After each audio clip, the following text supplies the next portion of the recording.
autonome d'Abidjan, une référence internationale. Cette émission vous est présentée par la SODEMI, la porte d'entrée du secteur minier ivoirien.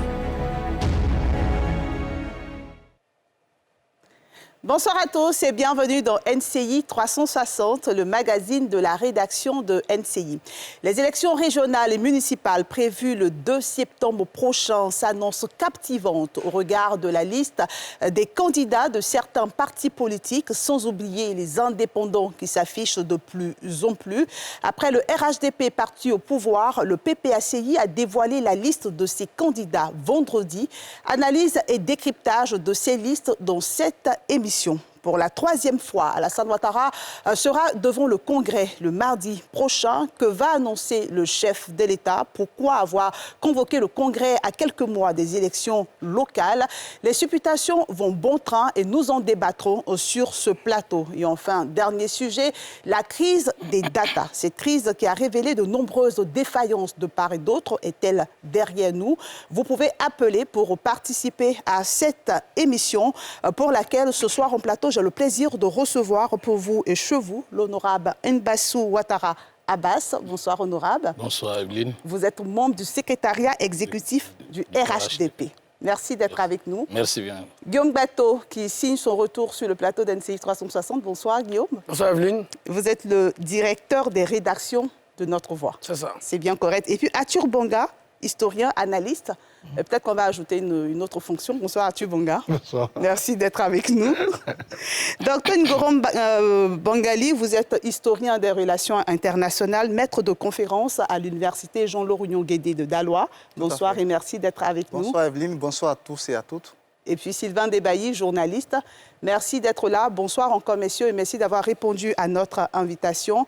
Au cours de cette émission, nous avons vivement souhaité la présence d'un représentant du PPACI sur ce plateau, mais malheureusement, ça ne sera pas le cas pour des raisons d'indisponibilité selon l'information qui nous a été communiquée. Avant d'ouvrir le débat, je vous propose de suivre ce reportage de la rédaction de NCI qui revient sur la publication des listes du RHDP et du PPACI. Le RHDP, Rassemblement des oufouettistes pour la démocratie et la paix, prêt pour le scrutin régional du 2 septembre prochain. Son commando de 31 cadres à ces élections locales est désormais connu. Le parti au pouvoir couvre ainsi l'ensemble des régions en lice, avec des candidats officiels, définitifs, qui, de l'avis du secrétariat exécutif, sont des choix de raison. Le président de la République a une claire vision de ce qu'il veut pour nos régions. Et il sait, plus que quiconque, les cadres qui peuvent porter ses ambitions, ses projets, ses espoirs pour la Côte d'Ivoire. Il y a ce qu'on aime et il y a ce qui est bon pour la communauté, pour le parti. Le choix du président, c'est un choix de raison. À l'exception de 2 régions, à savoir la Maraoué et le Béré, où ont finalement été retenus Zorobi Balo et Moussa Dosso, un lieu et place de l'ex-ministre Adama Koné, et Nangadjomon Koné, les candidats préalablement retenus par le directoire ont vu leur choix confirmé. Le PPACI, Parti des peuples africains Côte d'Ivoire, dévoile ses candidats retenus pour la bataille des prochaines élections locales. Au terme des délibérations du Conseil stratégique et politique, avec à sa tête le président du parti Laurent Gbagbo, 22 candidats sont retenus pour défendre les couleurs du PPACI au régional. Sur cette liste, Hubert Oulaï va croiser le fer avec Anne-Désirée Ouloto, présidente sortante du conseil régional du Cavali, quand Stéphane Kipré va affronter Mamadou Touré dans le Haut-Sassandra. Au titre des municipales, 129 candidats sont retenus et parrainés. L'une des grosses têtes, le porte-parole Katina Koné, part à l'assaut du fauteuil de maire à Port-Boué, où, outre Konaté Ibrahim du RHDP, il pourrait affronter le maire sortant du PDCI, Dr Emou Sylvestre. Le député de Yopougon, Michel Gbagbo, en lice à Yopougon, aura en face le président de l'Assemblée nationale, Adama Bictogo, retenu par le RHDP. Dans l'ensemble, le parti de Laurent Gbagbo parraine 22 candidats, sur 31 régions, soit 9 régions non pourvues, et 129 candidats, sur 201 communes, soit 72 mairies non pourvues. Des candidats d'une coalition avec le PDCI d'Henri Conan-Bédier pourraient y être validés pour le compte des 2 partis alliés, s'ils venaient à accorder leur violon. La liste donc, des candidats au niveau du PPACI et du RHDP, ces listes-là sont connues. Je vais commencer par vous, honorable Mbasso, notamment comment se fait le choix des candidats au sein du RHDP. Merci bien, madame. Il faut dire que le RHDP se félicite donc, de ce parcours qui a abouti à la sélection des candidats. Vous vous souviendrez que notre parti a d'abord lancé un renouvellement donc, de son encadrement politique à la base pour donc donner une véritable colonne vertébrale au parti. Ensuite, des commissions régionales ont été installées. L'appel à candidature a été lancé. Ceux des militants qui avaient donc des velléités de candidature ont fait acte donc, de candidature. Ces dossiers ont été dans un premier temps traités dans ces commissions régionales. Ensuite, sous l'autorité donc du président du parti, le directoire et le secrétaire exécutif du RHDP se sont donc attelés à revisiter tous ces dossiers pour aboutir donc aux choix qui ont été faits. Et nous nous en réjouissons. Nous avons, avec beaucoup de plaisir, senti le bouillonnement à la base. C'est-à-dire que le RHDP fait rêver, le RHDP fait vibrer encore ses militants et cela est de bon augure pour nous. Ces temps, on parlait également de conflits de candidats, des personnes qui ont exprimé leurs souhaits, qui n'ont pas été retenus, qui étaient mécontents. Oui, tout processus de sélection forcément aboutit à un moment donné à des mécontentements, mais qui vont passer. J'en suis sûr. Quand vous avez écouté tout à l'heure l'intervention du collègue donc député Ben Aboulaye, il a dit on peut vouloir et la direction peut estimer que pour le moment, c'est peut-être un autre cadre qu'il faut. Cela ne veut pas dire, cela n'enlève en rien les qualités intrinsèques de ceux qui n'ont pas été retenus. Mais c'était un long processus. Il y a beaucoup d'autres défis à relever. Il y a beaucoup d'autres échéances devant nous. Et chacun donc trouvera sa part au moment venu. Guillaume Bato, commentaire de cette liste des candidats du RHDP? Oui, vous avez pointé du doigt les mécontentements. Je suis d'accord avec l'honorable que c'était prévisible. Quand vous avez à choisir entre plusieurs cadres, forcément, il y a des choix qui sont, on peut dire, il y a toujours un aspect d'arbitraire, même si l'arbitraire essaie d'être le plus objectif possible. Donc, effectivement, on sent beaucoup de bouillonnement dans beaucoup de régions. Il y a des réactions, on a vu circuler même sur les réseaux sociaux une marche, je crois, dans le Béret, contre la candidature du ministre Dosso Moussa. Et il y a beaucoup de critiques, mais le RHDP a la chance d'avoir le chef de l'État comme président du parti. Et je crois qu'il a la possibilité, d'ici septembre, en tant que chef de l'exécutif et donc avec les moyens de l'État, de convaincre ceux qui ne sont pas contents. Et peut-être de les contenter même, si on peut le dire. Après, il y a les irréductibles. On va avoir forcément des indépendants. Ceux qui sont convaincus de leur bon droit et qui sont convaincus qu'ils peuvent gagner, ils vont certainement en indépendant. Mais je pense que le RHDP a les moyens d'éteindre les incendies qu'on voit ça et là. Si le président de la République lui-même s'implique, on devrait pouvoir avoir moins d'indépendants que par le passé. Arthur Manga. Oui, il y a des remarques intéressantes pour le RHDP. D'abord, c'est le seul parti qui couvre toute l'étendue du territoire, tant en région qu'en municipalité. C'est-à-dire que c'est un parti implanté, c'est un parti au pouvoir. On n'est pas loin par moment du parti État, mais ça prouve le dynamisme du RHDP qui est pour moi aujourd'hui la première force politique du pays. Après, la question sera de savoir si elle a la majorité absolue, mais ça ne va pas se juger si c'est municipal, parce que si c'est municipal, je vois clairement une vague orange du RHDP. On voit aussi qu'il y a des repositionnements tactiques assez intéressants. On voit par exemple l'arrivée de Laurent Tchaba à Makori. On voit Fofana Sendou qui s'est déplacé vers Annie Béducro. Donc il y a quelques choix sans doute pour se donner plus de chances de victoire face à des gens comme Abi Raoul et pour Fofana Sendou, après 2 échecs à Port-Boué, trouver un bastion peut-être plus prénable. La grande faiblesse pour moi de cette liste, c'est la faible représentation des femmes. Et on en parlera. C'est la faible représentation des femmes. Une seule femme sur les 31 régions, à peine une dizaine, je pense, sur les mairies, ça. Il faut que le Conseil, la Commission électorale indépendante, soit exigeante sur la loi qui impose un tiers des représentantes. C'est-à-dire, autant on a cette faiblesse des femmes dans la représentation en tête de liste, il faut vraiment invalider pas que pour le RHDP, mais pour tous les partis, toutes ces listes qui ne vont pas répondre à la loi. Pour vous, ces listes-là ne doivent pas être validées? Quand il n'y a pas un tiers de femmes sur la liste, le Conseil, ça doit pas être validé. La dernière question que pose le RHDP aujourd'hui, c'est le Moronou et Bongouanou. On voit qu'ils ont un candidat dans le Moronou. Or, le Premier ministre Pascal Affi-N'Guessan nous avait annoncé en grande pompe une alliance avec le RHDP. Donc, on questionne cette alliance aujourd'hui. Est-ce que cette alliance-là est réelle? Et si elle est réelle, comment ça se fait qu'elle n'est même pas capable de garantir à Bongouanou l'élection, ou au Moronou l'élection du président de son principal? D'accord. On note bien cet avis. On va questionner cette alliance-là, le temps de permettre à Sylvain Debailly et à Dr Ngoran de réagir également sur la première question, notamment sur cette liste du RHDP. Sylvain Debailly. Oui, en plus de ce qu'ils ont déjà dit, je voudrais relever que sur cette liste, finalement, c'est la décision du président qui a primé. Ce que j'ai noté de positif ici, c'est la méthode. La méthode utilisée pour choisir ces candidats. On a eu l'impression qu'il y a eu un premier jet pour susciter un certain effet d'annonce. Et puis, en définitive, on se réunit, on sort une liste. Cela a l'avantage de faire moins de dégâts, même s'il y a quelques protestations ici et là. Quelqu'un l'a dit tout à l'heure, ici, ce sont des choix. Et tout choix est par essence arbitraire. Celui qui se dit que c'est lui qui devait être choisi, qu'est-ce qui prouve que si lui il était choisi, il n'y allait pas avoir de protestation aussi?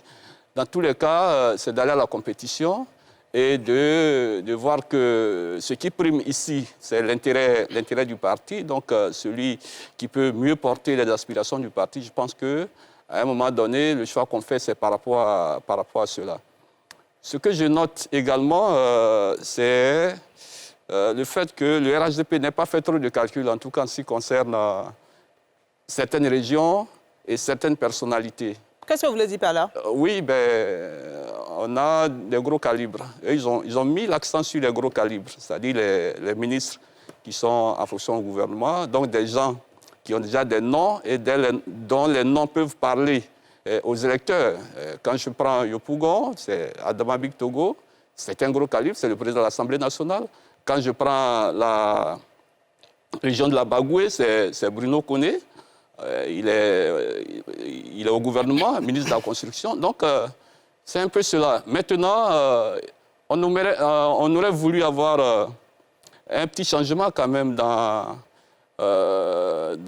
les choix, parce qu'on a l'impression que depuis l'avènement du RHDP au pouvoir, c'est pratiquement les mêmes qui ont droit au chapitre.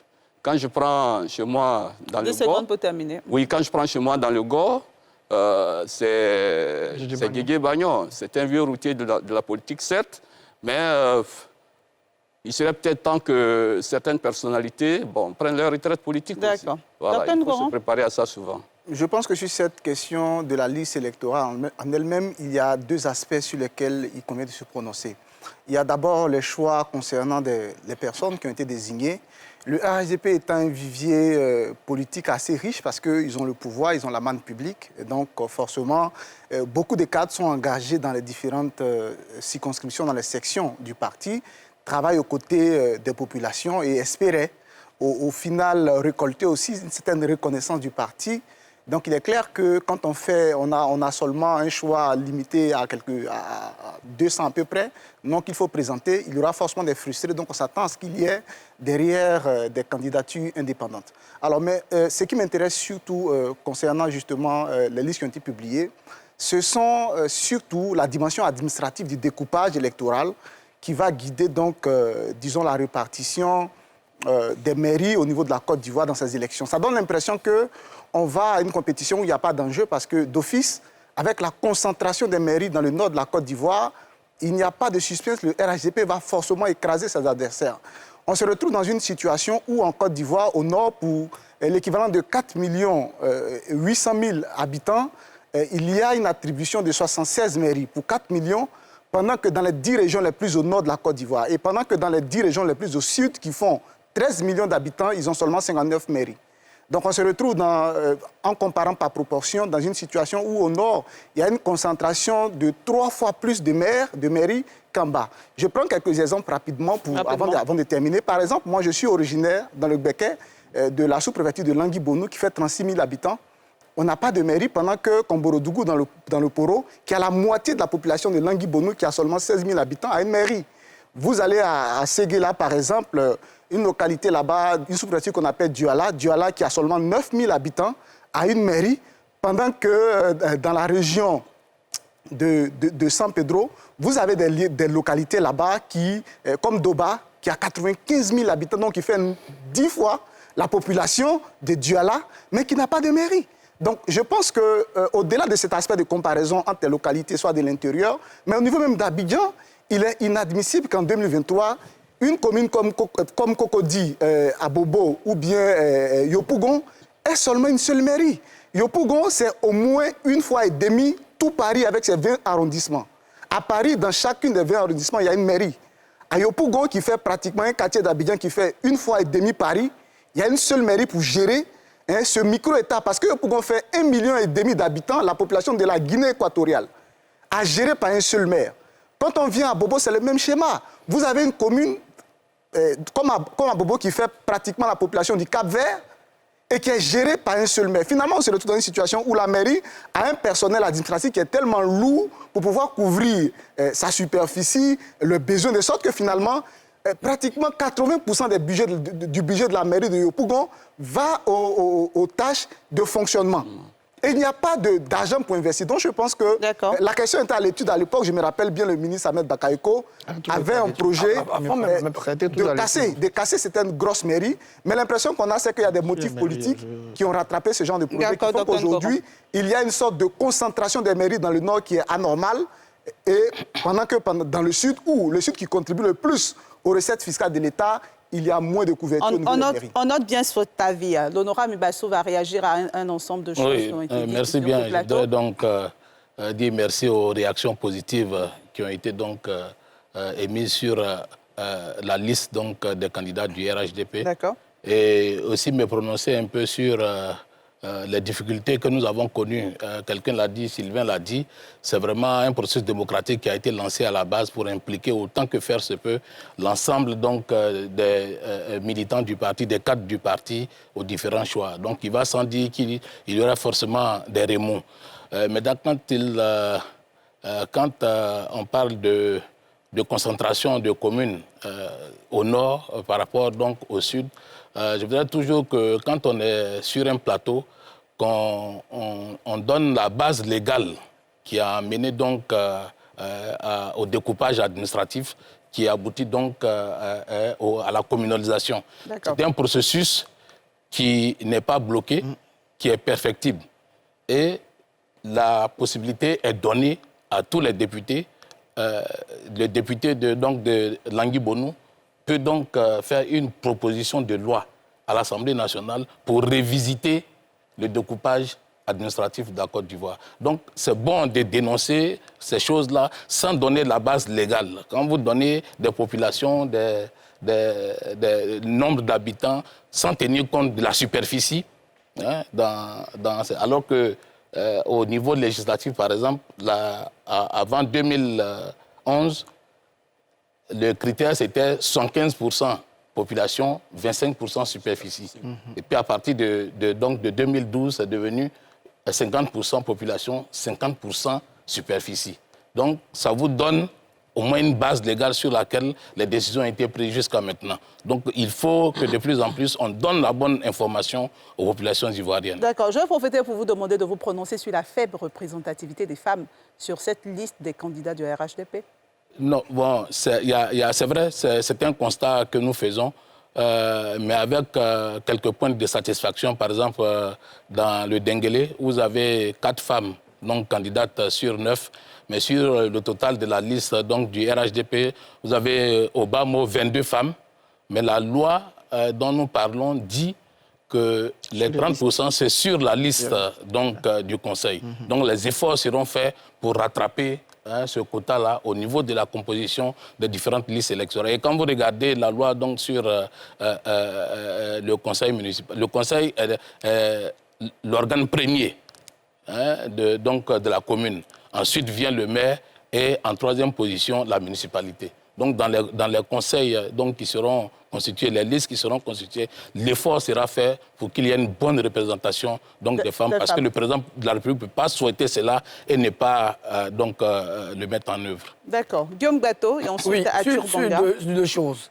Sur le développement qu'a fait le docteur Bangali, et qui est tout à fait juste, je voudrais dire que... Sur le découpage. Sur le découpage. C'est pour ça que le Front populaire ivoirien avait travaillé à la communalisation totale de la Côte d'Ivoire. C'est ça l'objectif. C'est ça. Parce que ce n'est que ça qui peut régler ce problème. Et à l'époque, avant 2010, il y a eu un décret de 2005, je crois, qui avait communalisé toute la Côte d'Ivoire. Si ce décret n'avait pas été annulé, nous serions aujourd'hui à près de 9000 communes sur l'ensemble du pays. En ce moment, les équilibres dont parle le docteur Laurent auraient été réglés. Par exemple, moi, mon village d'Alleux aurait été commune. Et comme ça, tu suis un maire. Oh non, j'aurais déjà été maire, je serais malade député. Voilà. Donc, tout ce décret-là avait déjà communalisé l'ensemble de la Côte d'Ivoire. Malheureusement, ce décret a été annulé quand le président Ouattara est arrivé au pouvoir. Il est temps, maintenant qu'on a fait des progrès sur les aspects économiques, etc., sur cet aspect de la décentralisation, je crois qu'il y a un effort à faire. Et les propositions existaient. Je crois que la ville de Bouaké devait être divisée en plusieurs mairies. Yobougo devait être divisé en Abobo, etc.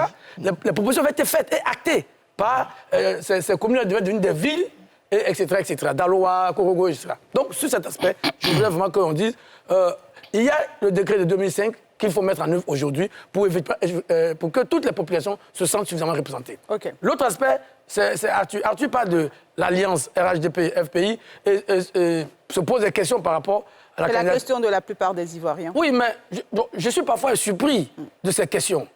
Le RHDP lui-même était constitué comme des alliés dès 2005, dès mai 2005.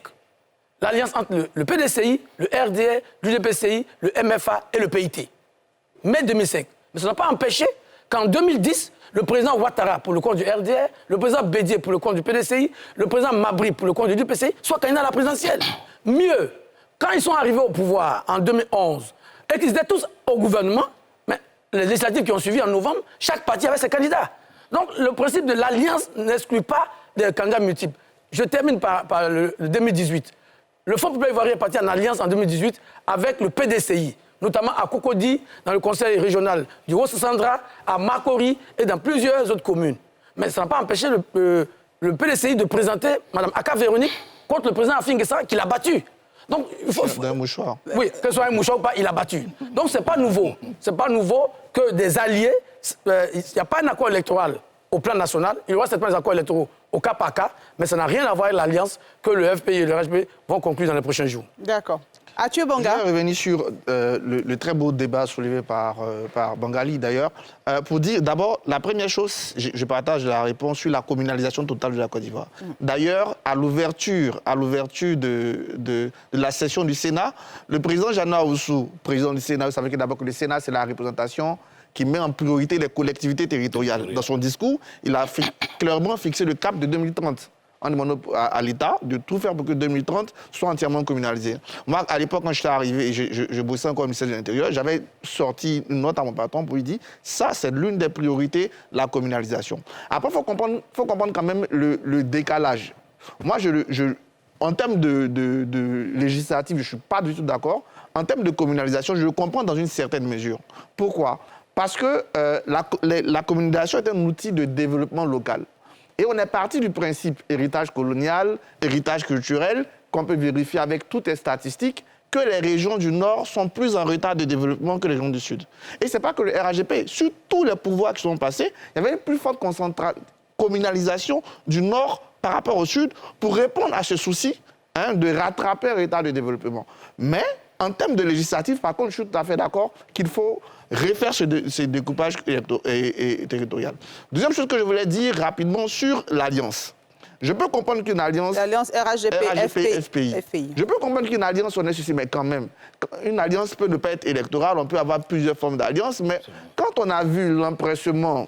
Il n'y a pas d'empressement. C'est moi qui parle, monsieur.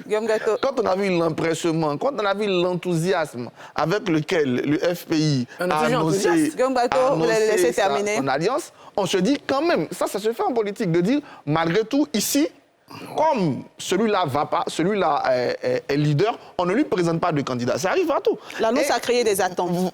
Donc, on ne peut pas me dire aujourd'hui qu'on doit croiser les bras et faire comme si de rien n'était. Quand le RHDP est un candidat à Bongouanou, ça gêne. C'est pour nous, ça révèle même la faiblesse de cette alliance et les incertitudes autour de cette alliance. Si demain il me dit que ça sera discuté, mais franchement, ça fait des ordres. Il peut comprendre, mais qu'il trouve que pour nous, ça fasse vraiment des ordres. Mais vraiment 30 secondes. 30 secondes. Nous sommes des démocrates. Au fond, nous sommes des démocrates. Nous n'avons pas peur de la compétition. Nous sommes des enfants des élections. Monsieur Awandjo sera battu. Il n'y a pas de problème. Même si on présente n'importe quel candidat, face au président, il va le battre parce qu'il a un bilan. Il y a Dombello en plus. Dombello ne sera pas candidat. Informez-vous, il ne sera pas candidat. C'était l'affichage que le PPAC fait pour essayer de communiquer. Mais moi, je peux vous dire aujourd'hui que Dombello ne sera pas candidat. Voilà. Donc, monsieur Awandjo... On doute la crédibilité de la liste. Il n'y a aucun problème. Je vous ai dit qu'en 2018, le président Afi a affronté Mme Aka Véronique, qui était nettement plus puissante politiquement que monsieur Awandjo. Et monsieur Awandjo, il vient se faire connaître, mais il sera battu. Sylvain Debailly. Oh, bon, moi, je ne voudrais pas m'attarder sur cette alliance de Afingessa avec le RHDP. C'est le Front populaire ivoirien. Bon, parce que c'est une alliance à laquelle je n'ai jamais cru, donc passons. Mais je voudrais relever quelques petites choses sur la liste du RHDP encore. C'est au niveau des choix qui ont été faits dans le Guablin. On va profiter pour parler également de la liste du PPACI. D'accord, dans le Guablin, on va parler du PPACI après ou bien? Où le ministre Abina a été, qui est déjà gouverneur, est donc laissé pour un autre, Ouadia Essé. La même chose dans le Boclé avec Légré, Philippe.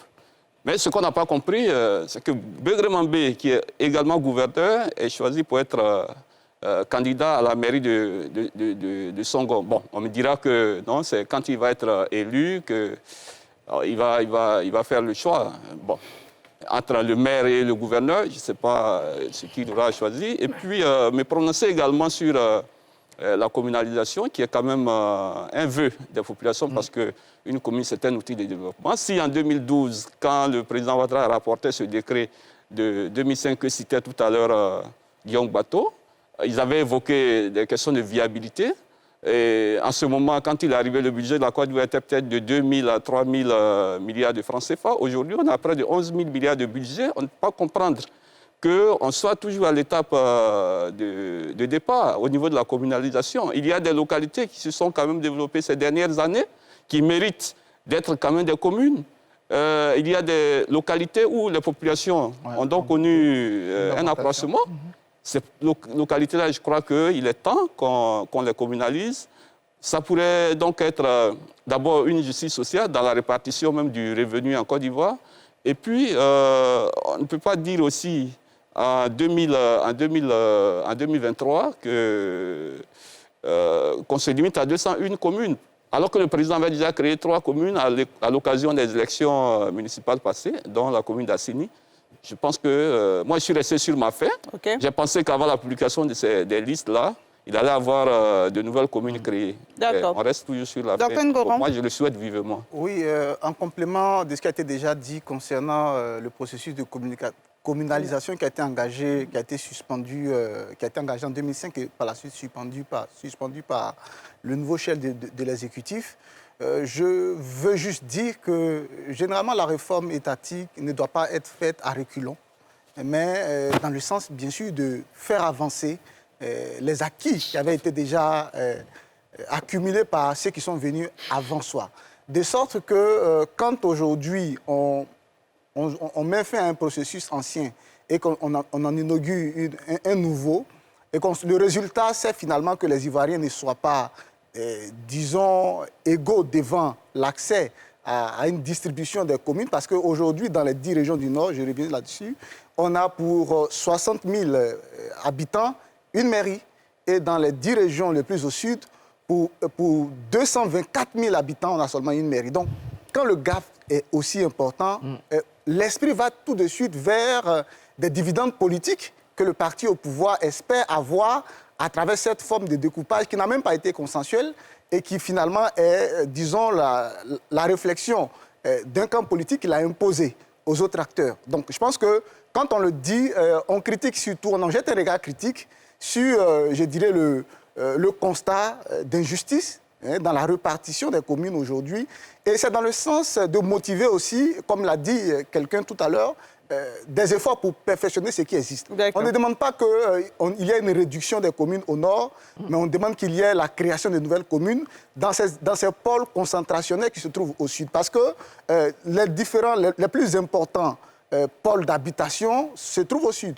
Et quand il y a une concentration de population, ça suppose que même s'il y a un minimum de développement, mais les exigences, les besoins sont encore plus importants. Donc, même si on ne peut pas créer plus de communes au sud, au moins il faut équilibrer les choses, de sorte que finalement, les populations ivoiriennes aient le même accès aux services qu'offrent les différentes mairies. Avis bien noté. Messieurs, il y a également aussi la liste des candidats du PPACI. Ça fait partie de nos sujets de ce soir. 22 candidats sur 31 régions, soit 9 régions non pourvues, 129 candidats sur 201 régions, mais également de grosses têtes à l'affiche. Est-ce que c'est une liste, la publication de cette liste des candidats, est-ce que ça suscite des craintes au sein du RHDP? Non, pas du tout. Pas du tout. Avant de venir donc, à la liste donc, du PPACI, je voudrais dire en réaction à ce que Sylvain a dit par rapport donc, au choix de certaines personnalités donc, pour compétir à ces élections-là. Je crois qu'il appartient à chaque parti politique, selon ses critères bien définis, de désigner ses candidats. Ça. Et ça peut paraître un cumul de compétences, comme le disait le président Afinguessa, mais il y a une redistribution après donc, de ces compétences-là qui fait qu'on se tient toujours à bon compte. Maintenant, sur la liste du PPACI, je note que le PPACI a fait des efforts sur donc, la présentation, en tout cas l'affichage. J'ai vu donc des candidats dans le Bunkani, j'ai vu des candidats dans le Poro, j'ai vu des candidats donc, je crois dans le Denguele. Donc, c'est de bon augure, mais en aucune façon, ces candidatures-là ne peuvent donc ébranler la quiétude du RHDP. Nous sommes donc un parti assez structuré sur l'ensemble du pays, et sur l'ensemble du pays, je le dis, et donc dans aucune des régions du pays, nous avons des soucis. Guillaume Bateau? Oui, bon, je crois que la liste du PPACI, elle vaut ce qu'elle vaut. Il est clair qu'aujourd'hui, quand moi je regarde cette liste, si le PPACI n'a pas le soutien du PDCI, je ne vois pas comment ils vont gagner une seule région. Je ne vois pas. Pourquoi? Mais parce que, bon, alors, la fiche la plus emblématique, c'est Anouleto contre Hubert Oulaye. On sait très bien que le président... Dans la région du Cavali. Dans la région du Cavali. On sait très bien qu'en 2021, le professeur Hubert Oulaye doit son élection au soutien du PDCI. Il fait même campagne avec le logo du PDCI. Tout le monde le sait. Aujourd'hui, s'il n'a pas le soutien du PDCI, ce à quoi on assiste, c'est que le PDCI ne sont pas très enthousiastes à cette alliance. Donc, s'il n'a pas cette alliance, je ne vois pas comment le professeur Hubert peut battre Anouleto dans le Cavalier. À Yopougon, on n'en parle même pas. Il a dit clairement établi que Diaoufoué n'ira pas avec Michel Gbagbo pour la commune de Yopougon. C'est un boulevard ouvert au président Bitogo. Parce que si Michel Gbagbo n'a pas le soutien de Diaoufoué à Yopougon, je ne vois pas comment il peut gagner à Yopougon. C'est la même chose pour Port-Boué. Yopougon est reconnu comme un bastion de... Oui, mais vous savez, il faut toujours faire la différence des élections nationales où il y a... Parce qu'une élection, quelle qu'elle soit, c'est toujours la rencontre entre une population et un individu. Et à Yopougon, c'est Michel qui est présenté, ce n'est pas son père. Même si on apprend que son père ira faire campagne. Mais bon, je ne vois pas que ça va changer grand-chose. C'est la même chose à Port-Boué. Je ne vois pas qu'est-ce que M. Katina, quel score il va faire face à Sylvain Semou, qui est le maire sortant. C'est vrai que le candidat du RHDP n'est pas très connu, mais il est connu dans sa commune. Donc, moi, quand je regarde ça, je crains que ce ne soit... Je parle du cas de Don Melo, qui a été annoncé, mais qui, à la vérité, n'ira pas à la compétition. Mais comment vous le savez? Mais je suis journaliste, Evelyne. Avant de venir sur vos plateaux, je m'informe. Et je peux vous dire que Don Melo ne sera pas candidat. Voilà. Donc, il y a des régions comme ça où ça ressemble beaucoup plus à de l'affichage, à la communication. mais sans base. Parce que le PPACI, il faut le dire, ils ont boycotté beaucoup d'élections ces dernières années. En dehors de 2021, où ils ont eu le soutien du PDCI, c'est leur vraie première élection depuis 2010. C'est leur vraie première élection. Mais une élection, ça se prépare sur 4-5 ans, au minimum.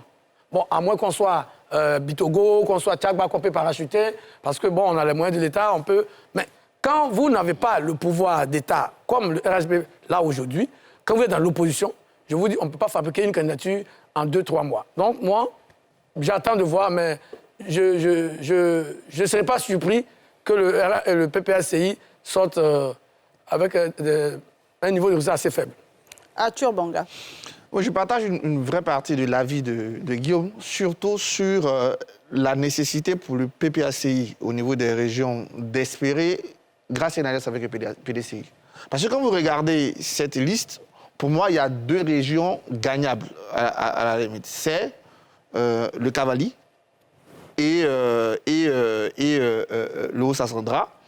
Pourquoi? Parce que dans le Cavali, la plupart des députés, à part tout le pleu, sont de l'opposition. Mais, comme Guillaume le dit, c'était toujours des députés d'une fusion PDCI, PPACI. Donc aujourd'hui, si le PDCI a un candidat à part, parce que qui a perdu quand même les dernières régionales dans un mouchoir contre Anouloto, si le PDCI a un candidat en plus, ça sera très difficile. La deuxième chose aussi, dans le Haut-Sassandra, on a Stéphane Kipré qui s'apprête à affronter Mamadou Touré. Attention, la région est même tenue par le PDC-RDA avec Djedje Madi. Donc, s'il n'y a pas d'alliance, ça c'est compliqué. Moi, je suis tout à fait d'accord avec lui. Je vois très mal comment le PPACI peut gagner une seule région sans cette alliance. Au niveau des communes, si réussi, ça fait 15-20 communes, ce sera déjà pas mal pour le retour, parce que la liste elle-même révèle les difficultés aujourd'hui. Aujourd'hui, on n'a pas une partie nationale, parce qu'on n'a pas un parti qui soit capable de se présenter partout dans la Côte d'Ivoire. Voilà. Autre point commun, cette fois-ci aux 2 listes, c'est cette faible représentativité des femmes. Des femmes, ok. Une seule sur la liste des régionales, comme il y en a une seule sur la liste du RHDP. Et donc, ça questionne. Si 2 de nos 3 principaux partis ont une si faible représentativité des femmes sur les têtes de liste, parce qu'après, ils vont faire du remplissage dans c'est les militants qui vont être dans les municipaux. Vous n'avez pas la parole. Mais vous n'avez pas la parole. Vous n'avez pas la parole, Guillaume Bateau. Ils vont faire du remplissage un peu d'élégance vis-à-vis des partis. Ça pose la question aujourd'hui très réelle de la représentation. Et qu'est-ce que nous faisons tous, partis politiques, États, intellectuels, société civile, pour que les femmes prennent une part plus active dans nos politiques. Dans notre plateau, il ne serait qu'à regarder au-delà des partis, mais regardez notre plateau, il est masculin. Je ne serais pas là si je serais masculin. Donc, c'est une question qui se pose. Le dernier point qui est plutôt intéressant, qui est intéressant, c'est les enjeux personnels. On voit bien qu'au PPACI, rien ne se dégage après, en dessous de Laurent Gbagbo. À partir du moment où Picasse, Stéphane Kipré, Katina vont tous aux élections, je ne suis pas... Celui ou ceux qui vont parvenir à gagner des élections prendront nécessairement un temps d'avance sur les autres. Donc, eux, ils jouent aussi, ceux-là, quelque chose de particulier dans le combat. Voilà. Et dernier point que je veux dire, c'est malgré tout, ce qui est très bien, ce que j'ai trouvé très bien dedans, c'est lancer ces jeunes, notamment mon ami Blaise Lasme et Fleur Akeumbo, qui pour moi sont l'incarnation du futur de ce PPACI. Il est lancé dès aujourd'hui. Ça ne sera pas facile, surtout pour Blaise qui va se retrouver à une régionale, mais ce sera très bien d'aller en campagne, d'être en contact, et pourquoi pas, on peut avoir des surprises. Et ce serait très bien pour ces deux-là. Merci à tous. Guillaume Bateau, vous n'avez pas la parole. Je vais juste rappeler aux téléspectateurs que vous avez la possibilité d'appeler pour participer à cette émission et que nous déplorons bien entendu l'absence du PPACI sur ce plateau pour répondre à toutes ces préoccupations qui ont été soulevées. Sylvain Debailly. Oui, sur cette liste du PPACI, il y a quand même, on a quand même copié le modèle RHDP et puis il y a le modèle particulier au PPACI. Le modèle RHDP qui veut que les grosses têtes puissent s'afficher. Donc, on va noter la présence de certains dirigeants du parti, comme Assouadou, comme Damana Picasse, comme Kone Katina, quelqu'un l'a dit ici. Il y a d'abord ça. On note également une forte présence de jeunes sur cette liste, à la différence du RHDP, parce que, à part Touré Mamadou, le reste sur la liste RHDP, c'est quand même des ténors d'un certain âge. Et il y a donc eu ce besoin de rajeunissement. Et quand on va à une élection, il y a quand même au moins 2 objectifs. Le premier, c'est peut-être de gagner, mais le second, c'est peut-être de se signaler. Donc après une absence de plus de 10 ans pour le PPACI, le mérite reviendrait à ce parti si ces jeunes qu'il place aujourd'hui remportaient des victoires. Et c'est cela que nous allons suivre dans cette élection-là. On a un parti qui a pratiquement pris toute la Côte d'Ivoire à l'absence de l'ancien FPI et maintenant du PPACI, qui est le RHDP, qui a donc, comme l'a souligné tout à l'heure l'honorable Mbassou, qui a rempli, enfin, toutes les régions, les 31 régions que compte la Côte d'Ivoire, ainsi que les 201 communes. Le PPACI n'a pas atteint cet objectif, mais a quand même placé ses pions là où il pense qu'il a un peu plus de force. Quitte à ce que, bon, peut-être une alliance avec le PDCI puisse combler les autres villes qui ont été laissées. Mais je note également que il ne faut pas se baser sur les noms qui ont été donnés, que ce soit au RHDP ou bien au PPACI, pour dire que des victoires se dessinent tout de suite. Non, cette élection ne se jouera pas sur les noms. Parce que, elle se jouera sur quoi? Elle se jouera sur plusieurs paramètres. Il y a eu quand même un électorat dormant pendant ces 10 ans aussi. L'électorat du PPACI n'a pas toujours été à ces joutes électorales. Le temps est peut-être venu de remobiliser cet électorat-là qui est quand même assez important aussi.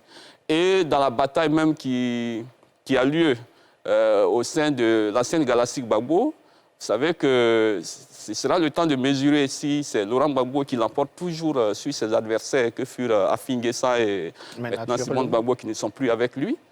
Ça aussi, ce sera un enjeu. On attend d'ailleurs leurs listes, les listes du FPI, les listes de MGC. Et du PDCI on verra bien. également. On a parlé de... Et Guillaume Gado pourra peut-être nous dire. Oui, on a parlé également de la représentativité des femmes. Je crois que le combat des féministes doit encore prendre de la vigueur. Faut pas les laisser. Parce qu'on n'ira pas toujours chercher ces femmes-là. Il faut qu'elles le veuillent. Il faut qu'elle le veuille. Il y a des candidatures, il y a des choses à prendre, des postes à prendre.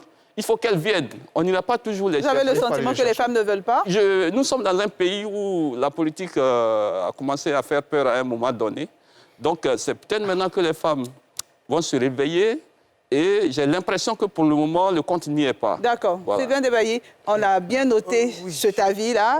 Docteur Ngoron, rapidement sur cette liste, du PPACI, je pense que la première chose à laquelle cette liste me fait penser, c'est que c'est une liste qui porte 2 stigmates de l'histoire très importants. Le premier stigmate, c'est le stigmate de la division qui est intervenue dans ce courant de la politique ivoirienne. Il y a des visages, des noms qu'on associe, je vais dire historiquement, à ce parti, à certaines régions. Aujourd'hui, quand on parcourt cette liste, prédomine plus de nouveaux visages, des inconnus. Donc, c'est tellement des hommes d'ombre d'hier, aujourd'hui, qui, disons, dans le nouveau contexte, sortent de l'ombre et qui s'affichent en lieu et place de ceux qu'on aurait voulu voir dans certaines régions. Donc, par exemple, déjà, la première des choses, sans forcément entrer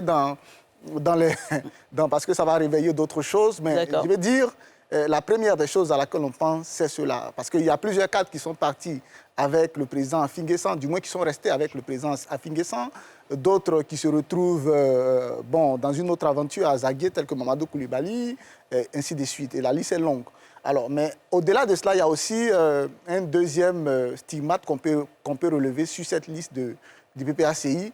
C'est le fait que finalement, le nord de la Côte d'Ivoire, le PPACI n'a pas réussi à se réconcilier avec le nord de la Côte d'Ivoire. C'est vrai qu'il y a eu une crise en Côte d'Ivoire qui a duré une décennie. Et on a eu l'impression que finalement, c'était dû au fait qu'avec son arrivée au pouvoir, Laurent Gbagbo, en 2000, a eu une gestion de la Côte d'Ivoire, une gestion politique qui a entraîné, disons, une fracture entre sa personne, sa politique et une région de la Côte d'Ivoire. Mais quand il était encore au pouvoir, son parti a réussi quand même à positionner des candidats dans toutes les circonscriptions du Nord. généralement. Il y a eu un maillage, en tout cas à cette époque-là, qui n'a rien à voir avec ce qu'on voit aujourd'hui. Alors, quelques temps après, on se rend compte, on a l'impression qu'il y a une disparition des cadres du Nord, des listes électorales du PPACI. Un aspect du problème, si on le regarde sur un instant, on peut considérer que le Nord est fermé, mais c'est à chaque parti de pénétrer le Nord, d'occuper l'espace, et parce que jusqu'à preuve du contraire, il n'y a pas de loi qui interdise à un parti de s'implanter dans le Nord. Donc, je pense que le PPAC doit faire un travail de réconciliation avec le Nord pour se redéployer sur cette partie de la Côte d'Ivoire, de sorte que le jeu démocratique concerne toutes les régions et que le PPAC aussi mérite son histoire d'être un parti qui a toujours une assise nationale et qu'il y ait une couverture parfaite, parce que les 70 noms qui manquent, la grande majorité des 70 noms concernent des circonscriptions dans le Nord. Arthur Banga, rapidement. Oui, je veux réagir sur deux choses que Sylvain a dit et que je ne partage pas du tout. Limiter le combat du retour de la plus grande participation, de la plus grande représentativité des femmes aux femmes, ce n'est pas juste. Quand un État comme le nôtre, constatons qu'il y a une faible représentativité d'à peu près la moitié de la population, c'est à nous de créer cet environnement. C'est à l'État, c'est aux intellectuels, c'est à tout le monde. On ne peut pas laisser ce combat-là uniquement aux femmes ou aux féministes. Non. C'est un combat qui doit même devenir une cause nationale. Parce que c'est toujours un plus qu'il y ait des femmes actives dans la décision. C'est toujours un plus et c'est à nous, c'est à l'État de créer les conditions. Et les conditions, tu en as dit une. La violence en politique, par exemple. Donc, si vous savez que les femmes n'aiment pas la violence en politique, si vous savez qu'on est dans des conditions sociales dans lesquelles la place de la femme en tant que leader social et sociétal n'est pas toujours assurée, il faut maintenant mener la réflexion. Cette réflexion, je pense qu'elle doit nous engager, nous tous, pas simplement les femmes. La deuxième chose sur les grosses têtes. D'abord, moi, je suis de ceux qui pensent que un ministre, un responsable politique doit avoir un bastion électoral. Okay. Et la seule façon de conserver ou de vérifier ce bastion électoral, ou même de le construire, c'est-à-dire, c'est pour ça que je suis d'accord avec toi, surtout pour les jeunes candidats que le PPACI lance, j'ai même envie de dire que pour eux, le plus important, c'est même pas gagner. S'ils gagnent, tant mieux. Mais c'est déjà essayer de se créer un bastion. Et tout ministre, tout leader politique doit essayer d'avoir un bastion, qui peut être un bastion régional, ça peut être après un bastion en termes de coopération, mais il faut avoir, et les élections sont ce moment-là qui vont permettre à ce leader politique d'asseoir sa base, de repartir avec elle et de pouvoir se tester. C'est pour ça que moi je n'ai pas de problème, a priori, avec l'arrivée de ces grosses têtes-là. Oui, je veux dire deux choses. Sur la question de la présence des partis politiques dans l'ensemble des circonscriptions. Nous avons un système électoral qui est assez compliqué. Nous avons des élections à un tour, qui ne facilite pas, je veux dire, la participation. On aurait eu des élections proportionnelles, par exemple, que... Elles sont proportionnelles. Non, pour les municipales. Oui, non, elles sont proportionnelles, je veux dire, pour les municipales, mais vraiment à la marge. La marge, parce que cette proportionnelle-là, celui qui gagne, il emporte déjà 50% des sièges. Ensuite, les 50% restants, il les partage entre lui et les autres. Ça, c'est compliqué. Ensuite, il faut dire les choses telles qu'elles sont. En Côte d'Ivoire, la politique a un coût. On a essayé de régler ce problème à travers le financement des partis sur fonds publics, mais on voit bien que le problème n'est pas réglé. Donc, moi, je trouve que le PPAC fait beaucoup d'efforts en affichant près de 172 candidats dans les communes. Nous, ce ne sera pas le cas. Parce que nous avons choisi... Ah oui, il ne faut pas avoir... choisi ou ne pas pu. On va vous demander de parler de la liste publiée, mais je dis, il ne faut pas avoir... Il faut être réaliste. Parce que, contrairement à ce que mes amis Arthur et Sylvain pensent, en matière d'élection, il n'y a pas de miracle. Il n'y a pas de miracle. Vous récoltez ce que vous avez sémé.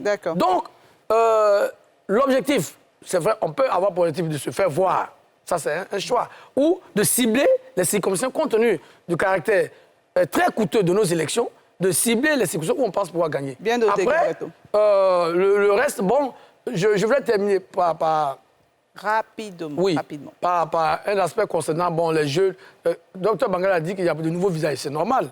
Parce que le PPACI lui-même, tel qu'il est aujourd'hui, ce n'est pas le FPI d'il y a 10-15 ans. Voilà. Et puis, on voit qu'il est tiré plutôt par Stéphane Kipré et ses amis. D'accord. Voilà. Honorable Mimbatsou. Merci bien. Je voudrais sur deux points, réagir sur deux points. D'abord sur la question donc, de la représentativité des femmes.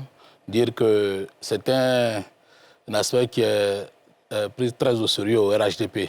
Donc un travail en profondeur est fait. Avec la seule candidate d'ici peu, au régional. Mais on a quand même 22. C'est un sujet sur lequel j'ai beaucoup de choses à dire, mais je vais garder mon rôle de modératrice. Oui, vraiment. Mais on a quand même 22 et on va au fur et à mesure donc, rattraper cela. Mais pour dire qu'un véritable travail est fait au niveau du RHDP pour, dans un avenir très, très, très proche, arriver donc à pallier, parce que c'est un problème qui tient vraiment à cœur au président de la République et donc le RHDP ne joue pas avec cela. L'autre chose, c'est ce que Sylvain a dit sur un peu l'âge de nos candidats. Je vais dire que certains ont vieilli sur l'espace politique. Ouais. Ils sont jeunes, mais il y a tellement longtemps qu'ils sont sur l'espace politique qu'on a le sentiment qu'ils sont âgés. Quand vous prenez le ministre Mamadou Touré, il n'est pas vieux. Quand vous prenez le candidat de Bondoukou, il est très jeune. C'est un nouveau nom, par exemple, comme vous le dites, le candidat de Bondoukou. Quand vous prenez le maire de Bouna, il va aller pour un troisième challenge, mais c'est un jeune. On peut citer les exemples à foison. Ils sont vieux sur l'échiquier politique, mais ils sont très jeunes en âge. D'accord. Merci, honorable. Nous allons faire une courte pause avant de continuer ces échanges. Juste préciser aux téléspectateurs et à tous ceux qui nous suivent que le PPACI a bel et bien été invité ce soir pour cette émission et qu'on nous a fait savoir qu'il y avait des indisponibilités au sein de ce parti. On fait juste une petite une pause et on continue après. Port autonome d'Abidjan, une référence internationale. La SODEMI, la porte d'entrée du secteur minier ivoirien. Retour sur le plateau de NCI 360 et nous abordons notre deuxième thème de ce soir. Le président de la République, Alassane Ouattara, adressera mardi 25 avril 2023 à Abidjan son discours sur l'état de la nation devant le Congrès au Sofitel Hôtel Ivoire. Une adresse très attendue puisqu'elle intervient à quelques mois des élections locales. On fait le point avec Pierre Dipomelin et on en débat juste après. Le président Ouattara va parler aux Ivoiriens à travers les représentants du peuple, que sont les députés et les sénateurs. Les rencontres du président de la République avec le Congrès sont toujours des moments de solennité, où les Ivoiriens ont été habitués aux grandes annonces qui touchent la vie de la nation. La première rencontre du chef de l'État avec les deux chambres du Parlement ivoirien remonte à mars 2020, où il annonçait contre toute attente qu'il ne serait pas candidat à sa propre succession. Une décision sur laquelle il est revenu suite au décès des deux premiers ministres, Amadou Gon Coulibaly et Ahmed Bakayoko. La deuxième fois qu'il s'est adressé au Congrès, c'était l'année dernière, en avril 2022. Ce jour-là, lors de son discours à la Fondation Félix Houphouët-Boigny de Yamoussoukro, le président Ouattara avait annoncé solennellement la nomination de Thiemoko Meïlie Koné comme vice-président de la République de Côte d'Ivoire. Un an après, il prend rendez-vous à nouveau avec les représentants du peuple à quelques 4 mois des élections municipales et régionales. C'est dans ce contexte politique particulier, marqué par un remue-ménage au sein des partis politiques en vue de conquérir ou reconquérir des communes ou régions, que le président Ouattara va dresser l'état de la nation. Il fera sans nul doute un tour d'horizon de la santé économique du pays, éprouvé toutefois par une inflation mondiale. Honorable Mbassou, on se tourne naturellement vers vous. La première fois devant le Congrès, Alassane Ouattara avait annoncé qu'il n'allait pas se présenter pour un autre mandat. La deuxième fois, il a annoncé la nomination d'un vice-président. Pour une troisième fois, le Congrès sera réuni. Que va dire le président de la République? A-t-on une idée de ce qui sera annoncé? Merci bien, mais à ce stade-là, il m'est difficile. De dire ce que le président pourrait dire donc, le 25 devant le Congrès. Mais je voudrais dire qu'en tant que parlementaire, j'ai pu faire 2 congrès. Et depuis la législature présente, c'est le 2e donc, congrès. Et ça va faire bientôt donc 4 et non 3. D'accord, ça fait la 4e adresse. Voilà, ça fait la 4e adresse. Merci pour cette précision. Donc du président de la République devant le Congrès. Et comme... la 3e fois, c'était à quelle période? Oui, il y a eu une révision constitutionnelle. Non, mais c'est en même temps que son annonce. C'est en même temps que l'annonce. C'est en même temps que l'annonce de... Parce que nous, selon nos informations... c'est 3. C'est bien la 3e fois. Autant pour moi. D'accord, autant pour moi. Et donc, comme l'intitulé l'indique, l'état de la nation, il va se prononcer donc sur l'état de la nation. Ce que je sais, c'est qu'il a été élu pour un mandat de 5 ans. Il a proposé donc un programme de gouvernement au peuple de Côte d'Ivoire à travers donc le PND qui est décliné en loi des finances chaque année. Nous sommes en 2023, à mi-mandat. Il est bon donc que la redevabilité qu'il s'impose lui-même, il exerce, il aille jusqu'au bout et s'adresser donc à la population ivoirienne pour donc dire quel est l'état de santé aujourd'hui de notre nation en matière économique, en matière politique, en matière de sécurité et tous les aspects de la vie de la nation. Donc à ce stade, on ne peut pas dire ce que le président va dire, mais il fera comme il le fait habituellement, avec donc de très bonnes nouvelles pour le peuple de Côte d'Ivoire. Guillaume Gato. Oui, d'abord, il faut rappeler que c'est une exigence constitutionnelle. Donc, le président de la République a, j'allais dire à la limite, a l'obligation, chaque année, de s'adresser aux Ivoiriens à travers le Congrès. Donc, je crois que c'est la 614 de la Constitution qui le dit. Donc, a priori, c'est une adresse de routine, j'allais dire. Mais en même temps, comme on le sait, vous savez que l'année 2023 a commencé, l'année 2027 s'est achevée avec un sujet assez important. 43 de nos militaires étaient détenus au Mali. Ils ont été libérés en tout début d'année 2023. Sur cette question, le président de la République pourrait donc revenir sur les détails, se féliciter aussi que cette crise a été réglée, comme il a déjà dit à deux occasions, de façon pacifique, et démontrer que la Côte d'Ivoire reste un pays attaché à ses valeurs traditionnelles d'hospitalité, de partage, etc. Il y a aussi, n'oubliez pas, la question des réfugiés burkinabés. Aujourd'hui, ce sont plusieurs milliers de Burkinabés qui sont réfugiés dans notre pays, dans le nord du pays exactement, à la suite donc, des violences qu'on connaît ce pays voisin. Donc, le président de la République aura au cœur aussi de faire le point de l'accueil et du traitement de ce dossier par notre pays et tous nos partenaires à Côte d'Ivoire qui nous soutiennent dans cette situation. Bien entendu, il y a les élections qui vont arriver dans 4 mois. Il ne serait pas surprenant que le président de la République donc, donne quelques orientations pour justement que ces élections se passent dans le calme et que la compétition ne débouche pas sur des violences. Parce que c'est un défi important pour notre pays aujourd'hui, après les crises que nous avons connues à l'occasion de différentes élections ces 10 dernières années. Donc je crois qu'il y a beaucoup de sujets sur lesquels le président de la République pourrait se prononcer. Je ne parle même pas des infrastructures. Il y a quelques chantiers qui sont en souffrance. Et tout ça pourrait constituer un bon menu pour le chef de l'État, sans oublier qu'il a toujours la possibilité de faire une annonce importante. Bon, tout le monde se demande qu'est-ce qu'il peut dire. J'ai un ami qui rigolait, qui disait que peut-être qu'il va annoncer la dissolution du RHDP. Pourquoi pas? Docteur Ngoran Bagali. Oui, en complément à ce qui a été déjà dit, on sait au moins aujourd'hui une chose est certaine, c'est que les discours que le président offre à la nation sur l'État, l'état des institutions du pays, ont 2 composantes. La première composante, c'est que le président, de par sa position au sommet de la pyramide de pouvoir, a un regard panoramique sur l'état de la nation, comme le dit l'appellation du discours, et qui fait que c'est un sachant qui a une certaine profondeur dans la compréhension des enjeux présents et futurs du pays. Et donc, c'est une occasion pour lui de pouvoir partager avec l'Assemblée, avec le peuple de Côte d'Ivoire, disons, sa compréhension des enjeux sociaux, des enjeux économiques, des enjeux politiques.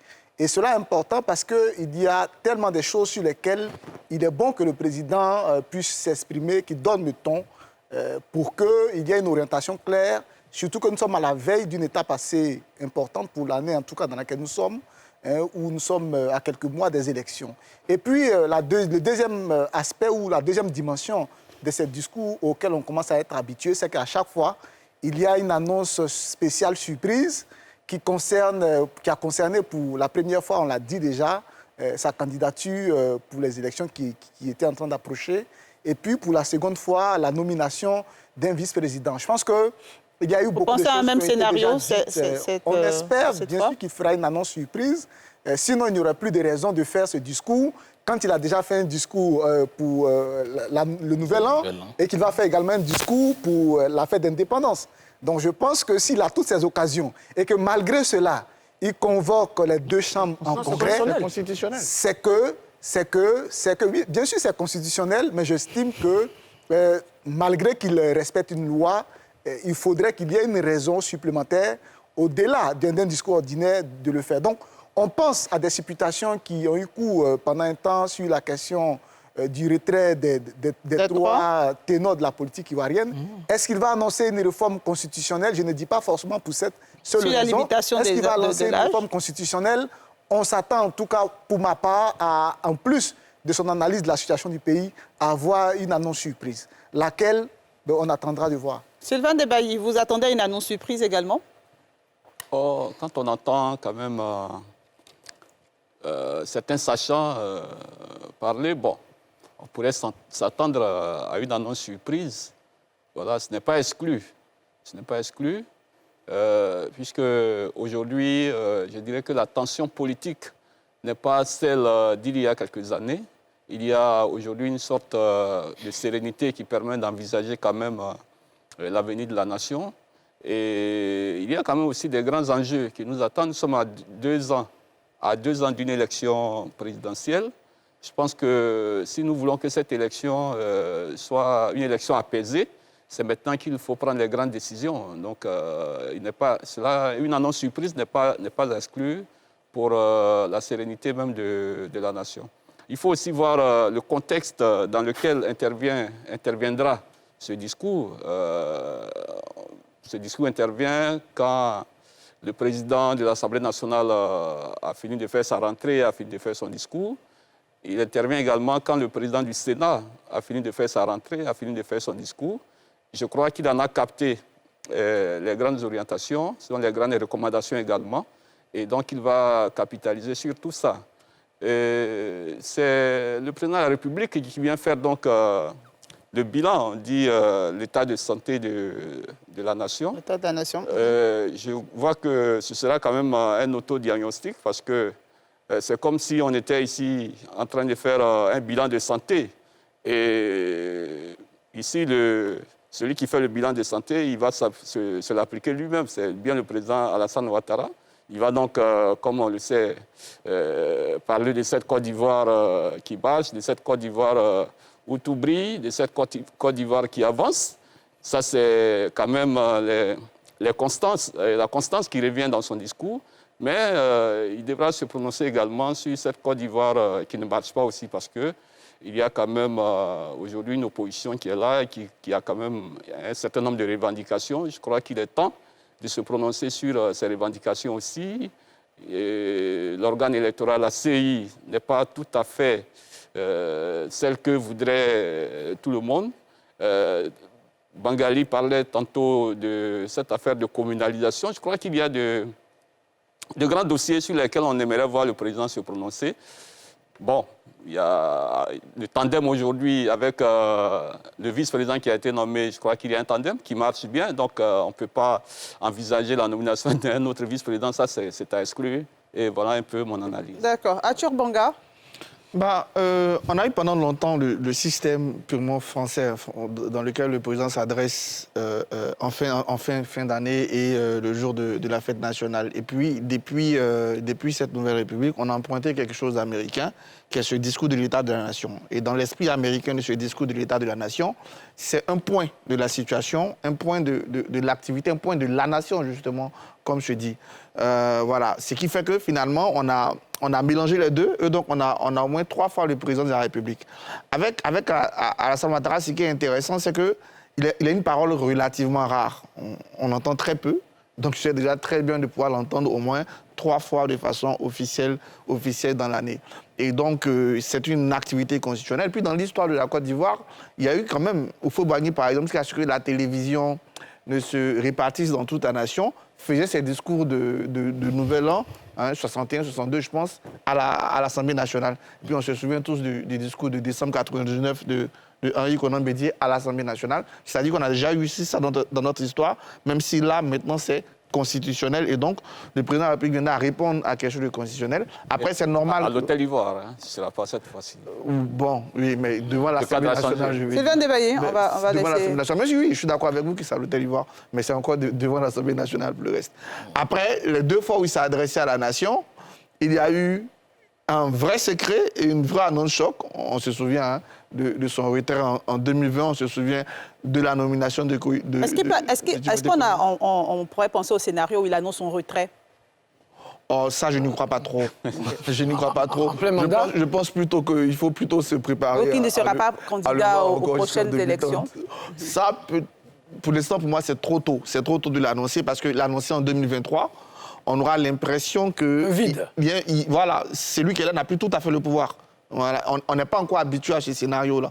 Mais bon, ça m'étonnerait quand même parce que je pense que quand j'entends les militants du RHDP, ils sont plutôt en 2030 avec le président.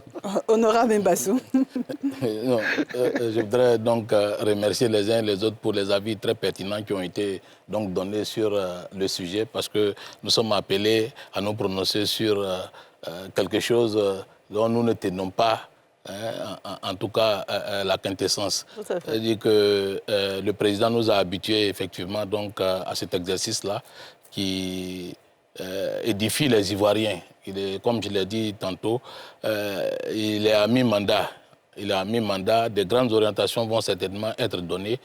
Et la nation ivoirienne est à son écoute. Et comme d'habitude, je suis sûr que de bonnes nouvelles arriveront pour un tant soit peu satisfaire toutes les tendances. Sylvain a parlé de fortes attentes au niveau de l'opposition. Mais vous savez que tirant... exemple de la gouvernance du président Houphouët-Boigny, le président n'attend pas seulement que ces moments d'adresse-là pour gérer les différents problèmes donc, qui se posent à la société ivoirienne. À travers le dialogue donc, social, il règle un certain nombre de problèmes. À travers le dialogue politique, il règle un certain nombre de problèmes. Le président Houphouët-Boigny faisait le dialogue national à l'époque, donc. Mais aujourd'hui, nous sommes donc dans une autre implémentation de cette façon de gouverner. Donc, toutes les questions adressées jusqu'aujourd'hui trouvent leur solution soit dans le dialogue social, soit dans le dialogue politique, ou à travers même les programmes spéciaux qui sont définis.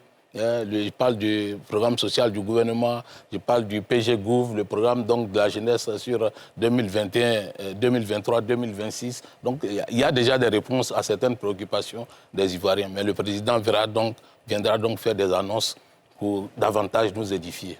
Comme Bateau? Oui, je crois qu'on a peut fait le tout. Hein. C'est un discours sur l'état de la nation, sur les grandes préoccupations. Moi, j'ai évoqué quelques-unes. Je crois que les amis aussi en ont évoqué. Je pense que s'attendre à ce que le président dise qu'il va se retirer, ça donne le sentiment d'un vide. Je crois que ce n'est pas dans ses habitudes. Il est à mi-mandat, il a encore 2 ans et demi, on va dire ça comme ça, de mandat à exercer.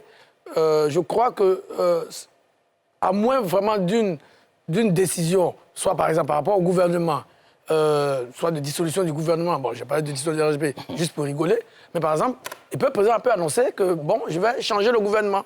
Parce que nous sommes arrivés à une étape où il faut peut-être... Ça sera plutôt après les élections. Oui, il peut dire que je vais changer le gouvernement après les élections. Voilà. Ou avant même les élections. Donc, je veux dire, en dehors de ça, le président va plutôt faire le point de la situation. Parce qu'il y a un certain nombre de questions que les Ivoiriens se posent. On parle souvent aussi de la question de la cherté de la vie. Hein, c'est une préoccupation aujourd'hui qui est même en rapport avec le 3e sujet que nous allons aborder tout à l'heure. Donc, ces questions, ces préoccupations des Ivoiriens nécessitent des réponses du président.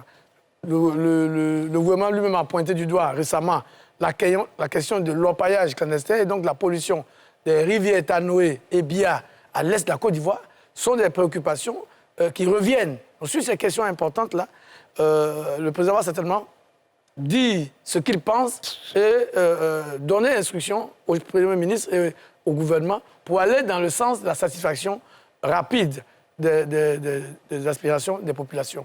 Donc, il y a vraiment un large éventail.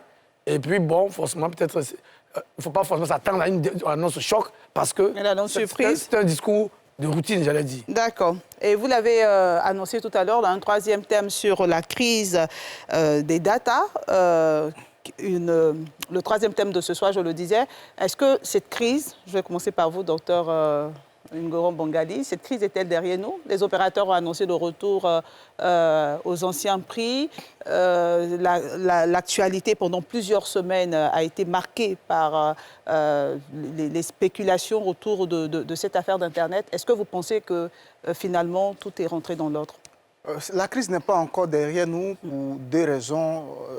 La première, c'est que déjà, au niveau du retour aux anciens prix, quand on consulte la grille tarifaire qu'a affichée la compagnie Orange, ce n'est pas totalement une reconduite des anciens prix. Et donc, c'est des nouveaux prix qui sont à mi-cheval entre les anciens prix et le prix qu'ils avaient fixé. Donc, il n'y a pas eu de ce côté-là un retour tout à fait concret aux anciens prix.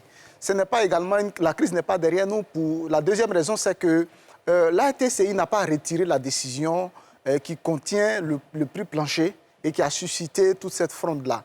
Elle a simplement dit à travers, ce que j'ai lu en tout cas à travers les différentes interventions du ministre ainsi que de la directrice de la TCI, c'est qu'ils décident pour le moment de geler la décision, de convoquer les acteurs du secteur pour aller discuter, pour savoir dans quelle mesure on peut appliquer la décision. Donc, la décision n'a pas été retirée, elle a été simplement gelée, le temps qu'il y ait en interne des discussions entre acteurs et puis pour décider comment est-ce qu'on l'applique. La dernière raison pour laquelle je pense que cette crise n'est pas encore derrière nous, c'est qu'aujourd'hui, l'État de Côte d'Ivoire se retrouve, c'est l'impression que j'ai, en position de faiblesse face aux compagnies de téléphonie. Parce que quand on fait l'historique des mesures qui ont conduit aujourd'hui à la décision qu'a eu à prendre la TCI en janvier 2013, c'est 2023. 2023, c'est que l'État de Côte d'Ivoire a eu l'ambition de déployer la 5G avant la CAN. Et donc l'État de Côte d'Ivoire s'adresse à Orange, à toutes les compagnies, pour savoir, selon leur estimation, dans combien de temps on peut déployer cette technologie. Et pour le document que j'ai lu, qui a été émis par les services d'Orange, ils ont fixé le délai. Donc, de ne pas signer, de ne pas citer de marque sur le plateau. Ça sera difficile, mais on va essayer. Donc, vous allez y arriver. Alors, cet échange a eu lieu en 2022. Ils ont donné un délai de 5 ans pour déployer la fibre, la 5G. Et donc, ça suppose que la 5G pouvait être disponible en Côte d'Ivoire. Ils ont même ajouté, c'est le délai réaliste, en 2027. L'État qui voulait que ce délai-là, il fasse le maximum pour que ce délai-là soit avant la CAN, disons, s'est retrouvé de leur côté aussi à faire face à leurs conditions pour se plier à la... Parce que l'État a dégagé une feuille de route, tout ça, pour que la 5G soit disponible avant la CAN. Donc l'État s'est retrouvé dans une position de faiblesse où, s'il veut obtenir ce gros coup qu'il veut réaliser dans le cadre de l'organisation de la CAN, en contrepartie, ces compagnies-là lui ont posé des conditions. Il y a des conditions économiques liées, par exemple, à des allègements au niveau de la fiscalité, au niveau du dédouanement, des conditions par rapport au prix plancher, justement pour maintenir le prix de la data à un niveau qui leur permette de faire une certaine plus-value qu'ils peuvent investir après sur ce nouveau secteur-là. Donc l'État aujourd'hui est un peu comme un acteur qui a son doigt dans la bouche des compagnies de téléphonie. Et ça se voit depuis que le conflit a commencé. Le ministre de l'économie numérique qui sort et qui a une position qui donne l'impression que face dans un conflit où il y a les consommateurs d'un côté qu'il est censé défendre, il se range plutôt du côté des compagnies de téléphonie. La TCI sort, c'est également la même chose. On se rend compte qu'il s'en prend plus à ceux qui étaient au devant de la fronde sur les réseaux sociaux plutôt que de rappeler à l'ordre les compagnies de téléphone. Parce qu'aujourd'hui, l'État, concrètement, est en position de faiblesse vis-à-vis des compagnies de téléphonie. Cela suppose que non seulement la décision qui a été, disons, gelée pour le moment, il y aura des discussions en interne, mais il ne faut pas s'attendre à des changements de grande importance. D'accord. Sylvain Debailly. Oui, on pourrait considérer, poser la question si la crise est derrière nous. Bon, Dr Ngora a donné un certain nombre d'éléments pour lesquels la crise, pour certains, ne fait que commencer maintenant. Elle ne peut pas être derrière nous si tout n'a pas été dit. Qu'est-ce qui n'a pas été dit? Bon, je me dis que quand on lit ici et là, il y a encore quelques zones d'ombre, il y a encore des informations que nous n'avons pas encore, de sorte qu'il va falloir se demander si ceux-mêmes qui étaient les instigateurs de la crise sont aujourd'hui d'accord pour que cette crise soit derrière nous. Je crois que quand on les lit, je pense que le contenu n'est pas encore tout à fait. Les deux grandes compagnies ont fait des communiqués pour dire qu'ils revenaient aux anciennes données. Mais quand on regarde sur nos téléphones, le contenu n'est pas encore... C'est pas encore effectif. Voilà, c'est pas encore effectif. Il y a des choses qui sont réaménagées, mais ce n'est pas ce qu'on avait par le passé. Donc la crise ne peut pas être derrière nous. La crise ne peut pas être derrière nous parce que, là je passe sous le contrôle de l'honorable Mbassou, le groupe parlementaire HDP a annoncé une enquête. Il faudra que... Demander une enquête. Voilà, justement. Il faudra que cette enquête parlementaire-là se fasse et qu'on ait les résultats pour savoir exactement ce qui a bien pu se passer en ce moment-là.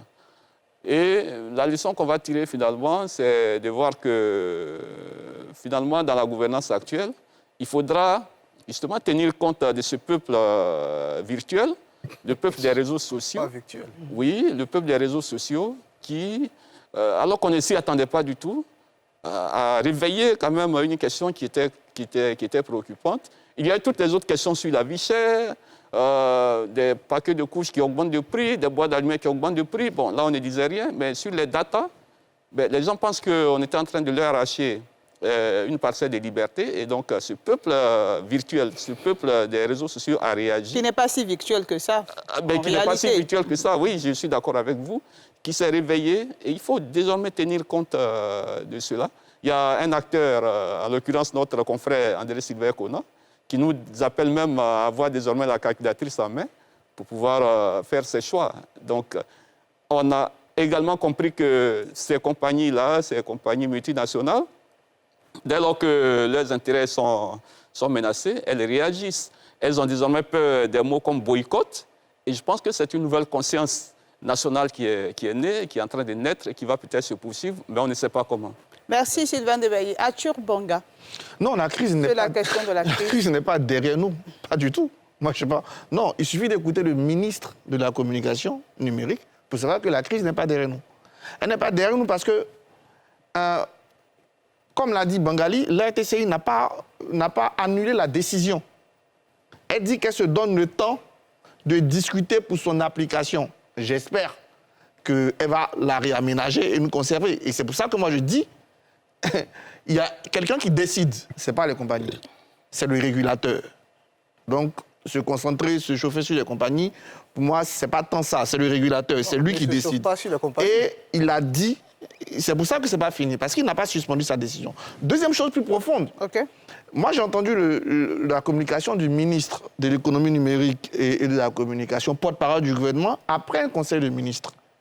Mais il répond tous les arguments qui sont dits. Il nous dit d'abord qu'on n'a pas les prix les plus chers. Il nous dit, il insiste dessus à la fois sur un de vos confrères et en conseil de ministres. Après un conseil de ministres, il nous dit oui, le marché est en déséquilibre. C'est-à-dire qu'il partage cet avis, qu'il y a nécessité de faire quelque chose. Donc, comment après ça on peut me dire que la crise est derrière nous? Non, la crise n'est pas derrière nous parce que pour l'instant, et d'ailleurs, je vais dire à Bangali, la RTC n'est pas là pour défendre les consommateurs. La RTC est là pour réguler, c'est-à-dire tenir compte des intérêts des consommateurs, des intérêts de l'État et des intérêts des entreprises. Elle n'est pas pour une partie avant l'autre, elle ne le fera jamais de toute façon. Et donc, par ordre de priorité, Docteur Mengalé, vous aurez la parole tout à l'heure. Quand on régule, vous aurez la parole pour répondre. Quand on régule, parce qu'on vend en entreprise, le consommateur n'est pas le seul acteur du marché. Le régulateur s'intéresse justement à tous les acteurs du marché. Si vous voulez défendre les consommateurs, vous créez une organisation de défense des consommateurs, mais ce n'est pas le rôle de la RTCI. Et c'est pour ça que nous, on se dit à la RTCI de nous expliquer pourquoi elle prend les décisions. Voilà, donc pour moi, la crise n'est pas derrière nous, parce que tout simplement, quand moi j'entends le ministre de l'économie numérique, il partage les soucis qui ont emmené à la décision. Et donc je me demande, voilà, je dis non, c'est pas terminé. Et on attend de voir ce que les discussions vont donner, et je réaffirme que, pour moi, le principal responsable, c'est celui qui décide. Et celui qui décide, en définitive, c'est la RTCI, ce n'est pas les autres. D'accord. Guillaume Bateau. Oui, moi, pour une fois, je ne partage pas l'avis de Arthur. La crise, c'est vrai, sur ça, je suis d'accord, la crise n'est pas derrière nous. Parce que contrairement à ce que Arthur dit, le vrai décideur, c'est Orange. Il faut dire la vérité. Dans un État, absolument. Malheureusement, notre État a le couteau à la gorge. Orange est une multinationale qui use tous ses moyens déloyaux pour imposer à l'État de Côte d'Ivoire ses désirata. Merci de ne pas citer de marque. On a bien compris de quel opérateur vous parlez. On a bien compris, Guillaume Bateau. Bon, si on dit les compagnies, ça fait confusion. On a bien compris. Bon, alors on va dire le premier opérateur. Voilà. Parce qu'aujourd'hui, c'est ça qui est la triste réalité. Que ce soit la RTCI, que ce soit l'État de Côte d'Ivoire, ils sont à la merci, je dirais, de cette compagnie qui fait la pluie et le beau temps dans le secteur. Tout le monde le sait. Demandez à n'importe quel agent de la RTCI, il vous dira que les décisions qui sont prises à la RTCI sont fortement inspirées par cet opérateur. Malheureusement. Et c'est le côté négatif des multinationales que nous dénonçons toujours. Donc il faut vraiment là réveiller, que l'État se réveille. Et sur ça, je suis d'accord aussi avec Arthur, que l'État se réveille et que dise à cette compagnie qu'on vous aime bien, mais vous ne pouvez pas dicter votre loi à un État. J'espère que j'aurai un droit de réponse. Oui, mais tu peux avoir un droit de réponse, mais c'est ça qui est la triste réalité. Tout le monde sait aujourd'hui que cette compagnie qui met pression, la RTCI, je suis malheureux de le dire, mais ils sont sous pression. Ils sont sous pression. Et pourquoi, quand on invite la RTCI à tous les plateaux, ils ne viennent pas? Parce qu'ils n'ont rien à dire? Au contraire, ils ont beaucoup de choses à dire. Mais ils s'abstiennent de le dire pour ne pas mettre l'État lui-même mal à l'aise. Parce qu'on connaît la réalité aujourd'hui. Donc, là, il faut continuer à taper cette compagnie au portefeuille pour qu'elle comprenne qu'elle ne peut pas faire tout ce qu'elle veut dans un pays et que la Côte d'Ivoire est un État de droit et que ces populations ont droit à des services moins chers. Vous ne pouvez pas faire la data plus chère qu'en France. Il y a quel problème? Il faut vraiment constater, je pense, moi j'encourage tous ceux qui se battent contre cet opérateur et je crois qu'il faut qu'on maintienne la pression pour amener cet opérateur à revenir à des sentiments humains.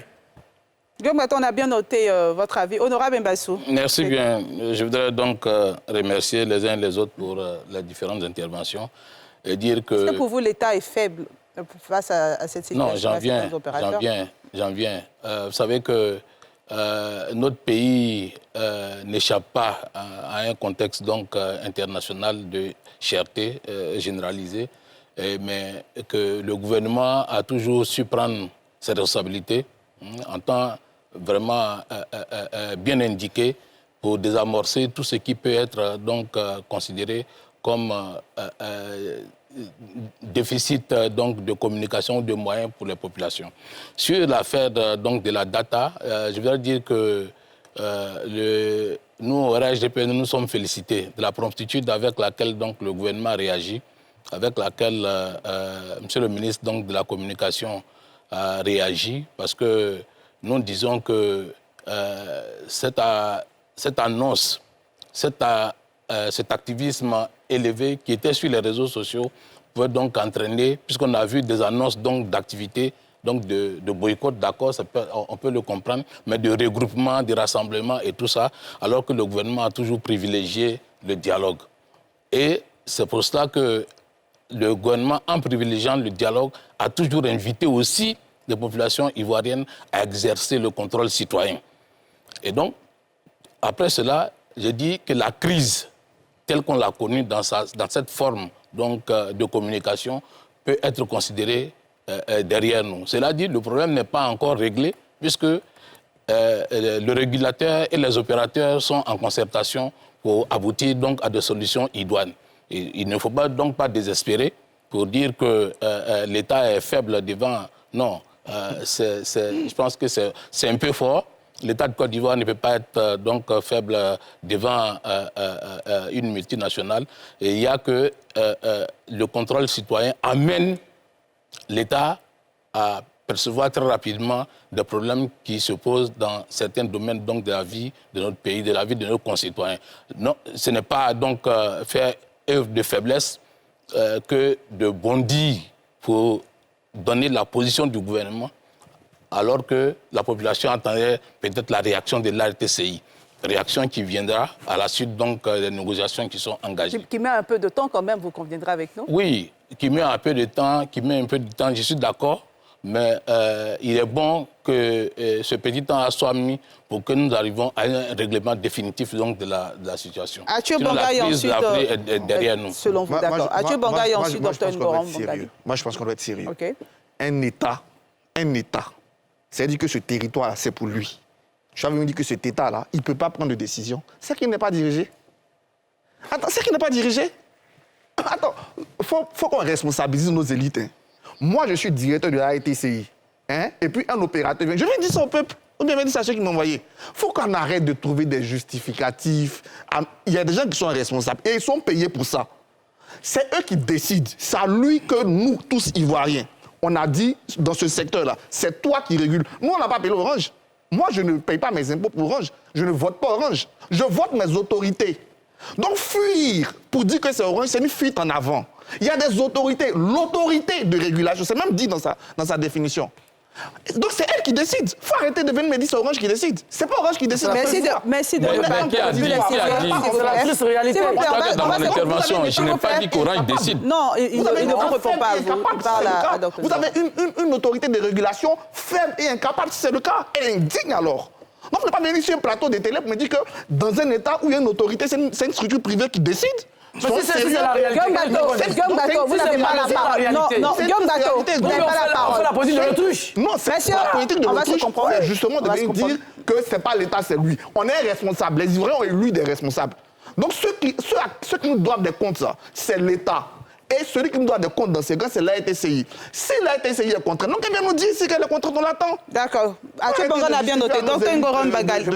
Je suis étonné que Dr Atu Banga nous sorte cette analyse parce qu'aujourd'hui, c'est une donne de l'État moderne. Aujourd'hui, la politique dans tous les États sérieux du monde sont déterminés par les multinationales qui sont, si vous voulez, dans le dispositif de l'État profond, ceux qui détiennent parce qu'ils ont les capitaux, c'est eux qui créent des emplois. Et c'est eux qui font en sorte que les mandats des politiques réussissent. Et donc, même pour donner un exemple, quand un chef d'État, par exemple, voyage à l'étranger, il y a le chef d'État accompagné de 200 chefs d'entreprise. C'est pour vous donner un peu, disons, le type de rapport de force qui se joue à l'intérieur des États. Et ce n'est pas que en Côte d'Ivoire, même en France. Alors, quand il y a une position de la France à prendre dans un pays africain, mais l'exécutif français va s'aligner sur la position de ses intérêts économiques dans le pays. Donc, ce n'est pas seulement en Côte d'Ivoire que les multinationales jouent un rôle, je dirais, d'orientation des actions de l'État. Ce n'est pas en Côte d'Ivoire, ce n'est pas nouveau. Au-delà de ça, je veux quand même dire un mot sur la question qu'a relevé Atu Banga, comme quoi ceux qui étaient au devant du mouvement s'acharnaient sur une compagnie de téléphonie au lieu de s'en prendre à l'État. Je pense qu'il n'y a pas eu une focalisation des mobilisations sur seulement les compagnies de téléphonie. On a dit clairement ici, même sur ce plateau, auquel a participé, je crois, le député de Tia Salé, qu'il y avait deux niveaux de responsabilité. Les deux niveaux de responsabilité, c'était d'abord l'État en premier, ensuite les compagnies de téléphone.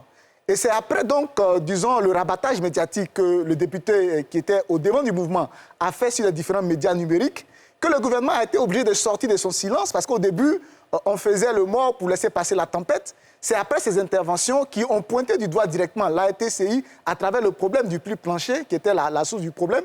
C'est après cela que non seulement le ministre de l'économie numérique est sorti de son silence, et ensuite la directrice de l'ATCI qui a fait une sorte d'auto-interview, finalement pour se dédouaner. Et à chaque fois qu'il y a eu ces différentes interventions, les deux représentants de l'État ivoirien ont même fustigé les prises de position, sans citer forcément son nom, du député. C'est dit qu'il s'est forcément adressé à eux, il s'est attaqué à eux, donc ça justifiait une réponse. La dernière, donnez-moi juste une minute pour finir. Rapidement. La crise n'est pas derrière nous parce que pendant cette période qui va du 6 avril au 21 avril, la première compagnie qui a mis du temps à revenir aux anciens prix a continué à percevoir de l'argent des souscriptions des différents consommateurs ivoiriens à partir des nouveaux tarifs qui représentent le double des tarifs anciens. Et si on part du principe qu'en fonction de ces chiffres du dernier trimestre de 2022, en moyenne par jour, elle fait une recette de 560 millions de francs CFA sur les data. Quand on multiplie cette somme par les 15 jours... Normalement, tu as boycotté, donc ça doit pas passer. Non. Quand on multiplie ce prix moyen par jour, donc le boycott n'a rien par fait. les 15 jours, mais en principe, ces chiffres que je donne doivent croître chaque année.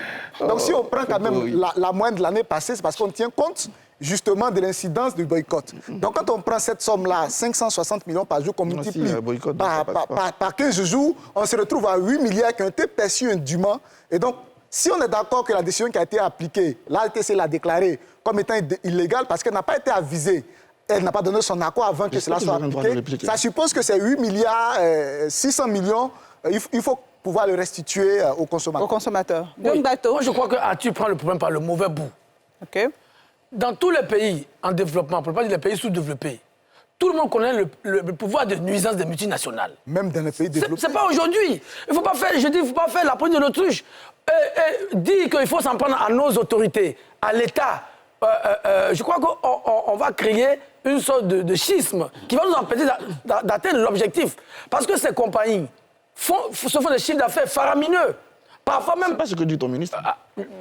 Achille Banga, on va laisser Guillaume Bateau terminer et vous allez réagir. Par ma culture, que les multinationales sont parfois nocives. Et aujourd'hui, moi, je pense qu'il faut être solidaire de notre gouvernement pour mettre la pression sur cette compagnie-là pour qu'elle sorte de ces pratiques, j'allais dire à la limite, de l'escroquerie ou du moins de l'esclavage. Parce qu'il ne faut pas se disperser. Cette compagnie veut réduire les Ivoiriens à la précarité. Il faut le lui dire, elle fait chorus avec nos autorités. Moi, j'ai parlé à beaucoup de gens de la RTCI. Mais ils vous disent, sous couvert de l'anonymat, c'est de la vérité. Si vous dites que les multinationales n'ont aucun effet sur les politiques dans nos pays africains, mais même pas tu as un effet sur la politique. D'accord, Achille Banga, rapidement. Donc, cette compagnie-là, il faut continuer le boycott, il faut continuer de la boycott, il faut la frapper au portefeuille pour qu'elle se ressaisisse. On note bien. Achille Banga, rapidement, parce que le temps imparti à l'émission arrive à son terme. Souvent, on doit actualiser nos données. Parce que justement, il y a eu pendant longtemps, au sein de ce qu'on appelle les relations internationales, des gens qui ont commencé à dire que les multinationales étaient des acteurs au-dessus de l'État. Je pense que c'est tendance-là qui inspire un peu. Mais tout le monde est revenu sur la table après la guerre en Irak, la guerre en Ukraine. Moi, quand je fais mes cours de géopolitique, je commence toujours par l'interview. J'insiste, vous pouvez tous regarder. La première interview du PDG de Total à RTL, où tu vois la puissance de l'État. Pourquoi ils ont quitté la Russie? Parce que l'État voulait et faisait du business. Donc, il faut arrêter de nous faire croire que l'État n'a pas les pouvoirs. Il n'y a pas quelqu'un qui a plus de pouvoir que l'État. Tous autant que nous sommes ici, là, si l'État décide de nous nuire, en plus en Afrique, c'est à la minute, là. C'est à la minute, ça ne va même pas durer. Ils vont te créer des trucs de fiscalité, ils vont te créer des trucs... Il faut arrêter de dire... Tu crois que l'État peut faire la Orange? Clairement, sans problème. Il y a des pays, au Mali, là, Orange a payé 177 milliards. Clair, c'est le conseil de la Cour suprême du Mali qui a dit ça. On n'est pas allé quelque part au Nigeria. Pour ne pas avoir donné les identifications de plus ça. Plus de 500 milliards à MTN à payer. Alors, ce n'est pas des États. Eux, ce n'est pas des États. Il faut arrêter, c'est ce que j'appelle du populisme. Le populisme, c'est fuir ses responsabilités. Donc, Guillaume Bateau et certains font du populisme. Non, je suis désolé. Ils fuient. Je suis en train de parler, tu n'as pas été laissé. Ils fuient leurs responsabilités. Sinon, le Nigeria a fait payer 500 milliards à MTN. Le Mali a fait payer 177 milliards. 5 secondes pour terminer. La Côte d'Ivoire est plus faible que le Mali. Non. La Côte d'Ivoire est plus faible que le Nigeria. Alors donc, soyons sérieux. Soyons sérieux dans nos analyses. Arrêtons de donner des justificatifs à nos élites. Il faut que nos élites soient confrontées à la réalité et à leurs responsabilités. C'est elles que nous on a élues. Non, c'est elles qui doivent savoir faire comprendre à tes partenaires. Quand tu viens dans mon pays, là, c'est moi le président. Ma population veut ça, c'est comme ça on fait. On ne fuit pas pour passer derrière pour dire Orange, alors qu'on sait qui prend les décisions, c'est l'RTCI. Bien noté, Achille Banga. Honorable Mbassou. Merci bien. Je voudrais donc saluer la chaleur qu'il y a sur le plateau. C'est comme ça tous les dimanches. Oui, non, ça je suis tous les dimanches. Dire que, comme je l'ai dit tout à l'heure, au moins... la forte communication qu'il y a eu autour de la data a permis de lever donc quelques coins de voile sur le prix de la data en Côte d'Ivoire et dans la sous-région, à l'international et tout ça. Et des négociations sont en cours donc pour aboutir à des solutions idoines pour toujours satisfaire le consommateur, parce qu'on ne peut pas imaginer que le président de la République qui prend une Côte d'Ivoire solidaire, qui prend beaucoup de mesures pour subventionner donc les produits de consommation, qui prend beaucoup de mesures pour la création donc d'emplois, la construction d'infrastructures, tout cela au bénéfice des populations, puisse donc se taire et regarder des multinationales spolier la population ivoirienne. Je vais demander qu'on fasse confiance donc à l'État de Côte d'Ivoire, qu'on se fasse confiance nous-mêmes et que d'ici peu, la fumée blanche va sortir parce que les concertations ont commencé et elles aboutiront forcément. Et faites confiance donc au gouvernement parce que le Premier ministre lui-même s'est saisi de la question. Parce que vous parlez beaucoup de ministres qui agissent, c'est vrai, mais le Premier ministre même au charbon pour le règlement donc, de la question et tout le gouvernement de la République de Côte d'Ivoire est engagé pour trouver donc des solutions à ces questions. Merci honorable Mbassou. Nous allons passer au carton de la semaine, juste après ceci.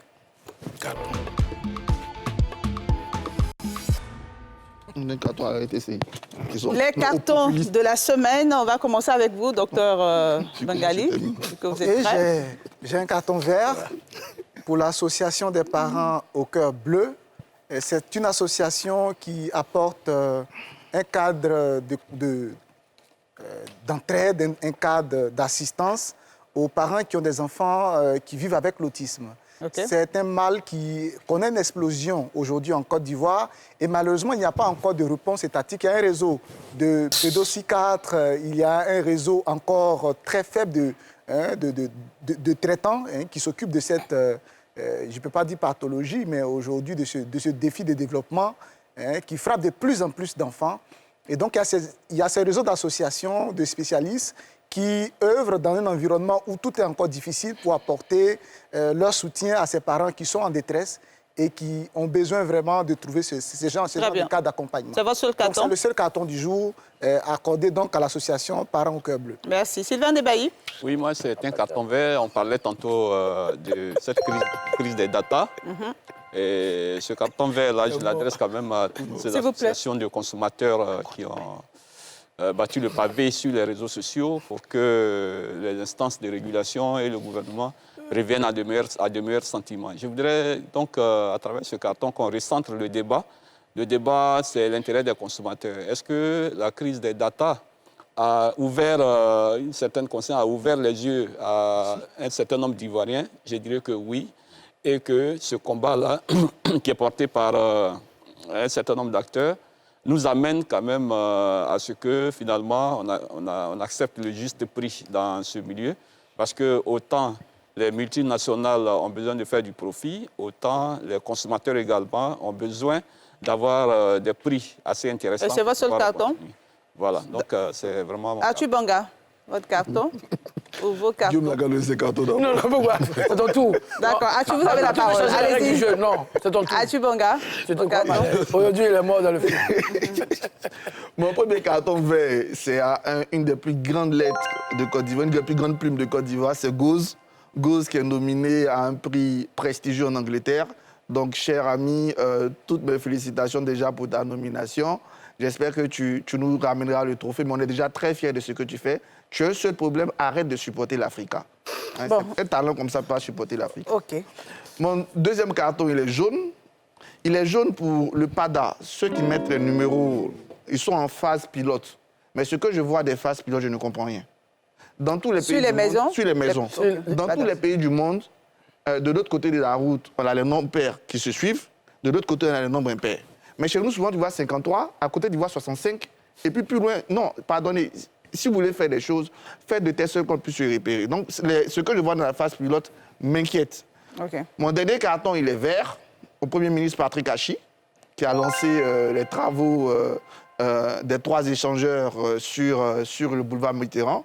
Ça, je sais qu'on va galérer un peu quand même, nous qui empruntons cette voie, mais bravo parce que pour le futur, c'est très bien. Bravo pour toutes les infrastructures qui sont faites dans le Grand Abidjan. Voilà. Guillaume Bateau, vos cartons? C'est pour ça que tu ne voulais pas parler. Mon carton vert, donc, à mes amis Assalé Timoko et André Sylvain Kona, même si tu nous qualifie de populistes, mais qui se battent crânement, et ils ont tout mon soutien pour que nous arrivions à faire plier cette compagnie qui est venue pour nous tuer. Okay. Bien entendu, la conséquence du carton rouge pour cette compagnie, qu'elle sache qu'elle nous aura sur le dos jusqu'à ce que les prix acceptables soient appliqués. Et nous allons continuer la mobilisation. Merci Guillaume Bateau pour vos cartons. Enora Bembassou, vos cartons. Bon, j'ai un carton vert. D'abord, s'il vous plaît, pour qu'on puisse... D'abord, adressé donc, au gouvernement de Côte d'Ivoire, à M. le ministre de la Communication, pour les efforts qui sont faits aujourd'hui pour restituer la vérité sur ce qu'on a appelé donc, la crise de la data en Côte d'Ivoire. Ce même carton vert à l'endroit aussi de la direction du RHDP, à commencer par donc, le président du RHDP, le président du directoire, le secrétaire exécutif, qui ont bataillé de longs mois durant pour arriver à nous trouver proposer donc une liste de candidats sur l'ensemble du pays, candidats donc pour les régionales et les élections municipales. Merci. Merci, messieurs, d'avoir répondu à notre invitation. Nous sommes donc au terme de cette émission et carton vert à tous les téléspectateurs de NCI. Merci de votre fidélité. Demain, NCI News sera l'affaire de Mélina Makissi et moi, j'aurai le plaisir de vous retrouver à 20h15 dans Focus Faits divers. Merci d'avoir suivi cette émission. Prenez soin de vous, de vos proches et de vos rêves. À demain.